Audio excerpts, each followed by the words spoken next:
Okay, hello mga kalapatids. Welcome back dito sa Ted's Love TV. So ngayon ay explain natin ang mga herbal at natural na gamot para sa ating mga alagang ibon na kalapati.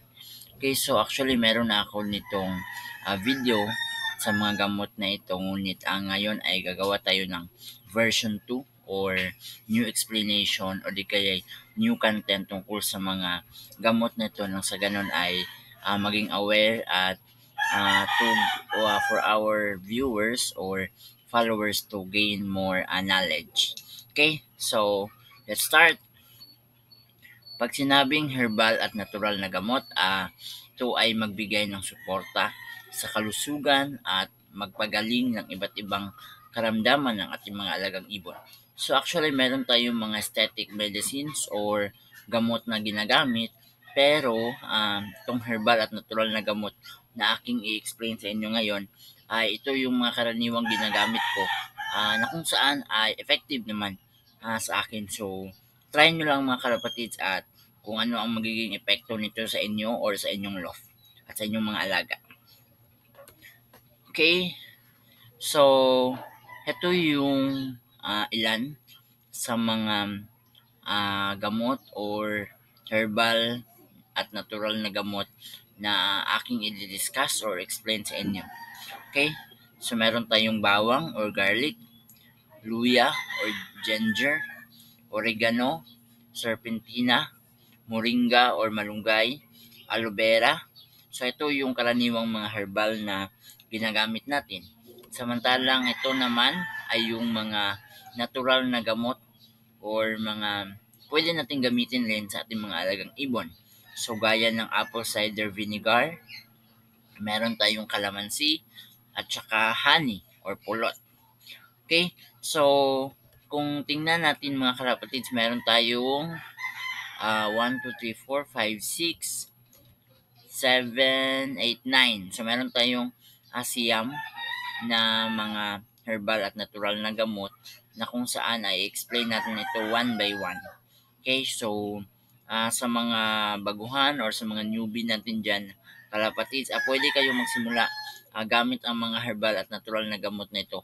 So, ako personally ay gumagamit ng mga ito bilang pagkondisyon or bilang paggamot sa ating mga alagang kalapate. Okay, so let's start with bawang. So bawang o garlic. So ano ang benepisyo at ano ang paraan ng paggamit? So sa lahat ng mga nabanggit na herbal at natural na gamot ay meron tayong benepisyo at paraan ng paggamit. Nang sa ganun ay maging guided yung ating mga kalapatids kung paano gamitin or ano ba ang benepisyo or para saan ba ang mga gamot na ito. Okay? So, ang bawang o garlic, so ito ay antibacterial, antiparasitic at nagpapalakas ng immune system. So, ginagamit din ito bilang flushing or natural antibiotics or flushing para sa ating mga alagang ibon. So, ano ang paraan ng paggamit? Pwedeng durugin ang bawang at ihalo sa tubig o di kaya sa pagkain ng kalapate. So, yung iba ay dinidikdik or minimens or pinipino yung bawang at saka inihahalo sa pagkain. Ngunit may mga iba at ako personally ay mas prefer ko yung durugin at saka ihalo sa tubig like overnight o di kaya mga ilang oras bago ipainom sa ating mga alagang ibon. Okay? So, ito ay natural deworming din para sa ating mga alagang ibon. Okay? Next, after bawang, meron tayong luya o ginger. Okay, so tumutulong sa digestive system at para mabawasan ang inflammation, lalong-lalo na kung merong mga sugat yung ating mga alagang ibon. So, yung katas ng ginger or luya, di kaya yung powder. Okay, so meron tayong mga nabibiling mga powder na luya. Okay, so mga powder ay pwedeng ihalo sa tubig o di kaya sa pagkain. So kung meron kayong mga powder na ginagamit mga kalapatids ay pwede kayong gumamit ng binder. Okay, nang sa ganun ay may mix natin siya sa ating mga patuka or sa pagkain ng ating mga alagang ibon. Okay, very effective rin ang oregano. Okay, so Ako personally, gumagamit ako ng oregano kung may halak o sipon yung ating mga alagang ibon.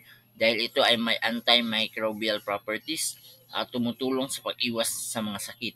So, mas napapalakas din ang immune system or di kaya yung lungs ng ating mga alagang ibon kung wala silang mga hinindang karamdaman gaya ng sipon o di kaya halak. So, mas magiging maganda yung kanilang paghinga. Okay, so ano ang paraan? So, pwede tayong gumawa ng oregano tea at ihalo sa inumin ng kalapate. So, technically ay pinapakuluan ko ang oregano mga kalapatids at yung pinapakulo ko yun yung aking ginagamit na tubig ng ating mga alagang ibon. Meron namang iba na direct lang ibinibigay yung oregano sa ating mga alagang ibon. Depende sa training or depende sa ah, paraan ng pagbibigay. So, may mga ibon na kumakain ng raw or yung direct na binibigay yung oregano. So, pwede yan mga kalapids, pwede ding gawing tea or parang juice. So, papakuluan mo lang yung yung oregano at yun ang gamitin mo bilang tubig ng ating mga alagang ibon. Okay? Next, we have serpentina. Serpentina. So ito ay pagpapababa ng lagnat at pag-aalaga ng respiratory system. So isa sa pinakamagandang dapat natin malaman tungkol sa pagkakalapate ay ang kanilang respiratory system. So dapat na magaan or maganda ang kondisyon ng kanilang respiratory system dahil ito ay mahalaga sa kanilang paglipad lalong-lalo na kung may race at iba pa. So pwede itong itakuluan at ihalo sa painumin or sa inumin ng ating mga alagang ibon. Pwede din itong ihalo sa pagkain. Okay? Next is the rich in vitamins, malunggay o moringa. So ito ay mayaman sa vitamins at minerals. So ito ay technically nagpapalakas sa immune system ng ating mga alagang ibon. So napakaraming vitamins at minerals ang dala ng moringa. So pwede itong gawing moringa powder at pwede ring gawing moringa tea at pwede ring direct na ibigay. Okay?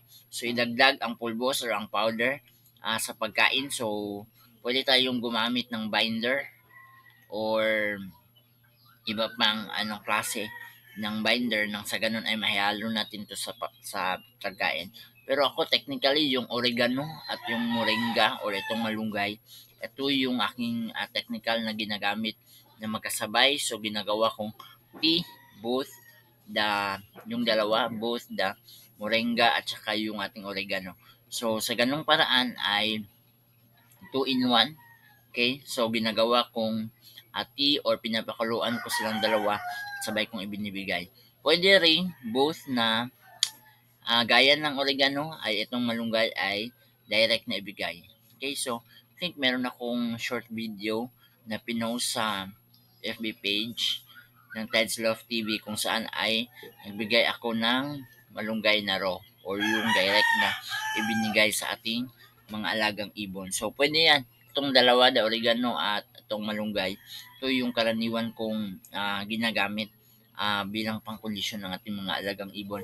Then ma-observe mo rin yung kanilang droppings or yung kanilang dumi after mong magbigay ng malunggay juice o di kaya oregano tea or oregano juice. Okay? So itong dalawa yung kalamitan kong mas madalas na gamitin. Next is aloe vera. So, hindi lang para sa buhok or para sa ating ulo ginagamit ang aloe vera mga kalapatids. Ito ay mainam din na paggamot ng mga sugat at pag-aalaga ng balat. Okay, so yung gel ay pwede nating ihalo or pwede nating ipahid, okay, sa sugat ng ating mga alagang ibon. So for example, may sugat yung ating alagang ibon, pwede tayong gumamit ng aloe vera gel or yung katas ng aloe vera, yun yung ating ipapahid sa sugat ng ating mga alagang ibon. Okay? Okay. So, I think tapos na tayo sa ating mga herbal at natural na gamot. I mean, herbal na gamot. So, yung mga na-mention ko, ayun ang yung mga herbal. So, ngayon ay punta tayo sa mga natural. Okay? Natural na gamot. So, first, is yung apple cider vinegar. So medyo may kamahalan kung makikita nyo sa mga supermarket or di kaya yung mga bilihan, okay, sa mga malls, yung ating sa apple cider vinegar. Ngunit ay isa ito sa pinakamahalagang gamitin para sa ating mga alagang ibon, lalong-lalo na sa kanilang digestive system. So ito ay nakakatulong sa digestion at pag-iwas sa infection. So, ihalo lang ang isang kutsarita ng apple cider vinegar sa 1 litrong tubig at ibigay sa kalapati. So, technically, yung isang kutsarita ay hindi naman makakasave ka naman kung medyo malaki yung bibilhin mo. Ngunit merong mga alternatives naman para sa apple cider vinegar. Okay? So, maybe sa next videos ay explain natin ang mga yan. Okay? Tapos, okay, so sa 1 litrong tubig ay ihalo lang apple cider vinegar. Okay. Okay, so that's apple cider vinegar. Okay, so wait lang, mag-check ako ng alternatives kung ano ang pwede nating gamitin kung walang apple cider vinegar. Okay mga kalapatid, so yung next na i-explain ko ay yung calamansi. So kung wala tayong available na apple cider vinegar, ay pwede tayong gumamit ng calamansi bilang alternative. So ito ay vitamin C na nagpapalakas ng immune system at pwede rin itong ihalo. Okay, ang katas ng calamansi ay ihalo sa tubig ng kalapate. So kung wala tayong apple cider vinegar, pwede na yung gumamit ng calamansi as alternative. Pwede rin yung mga white wine or pwede rin yung mga vinegar na mga natural na vinegar na ginagamit natin sa bahay. Okay, so next is the last one.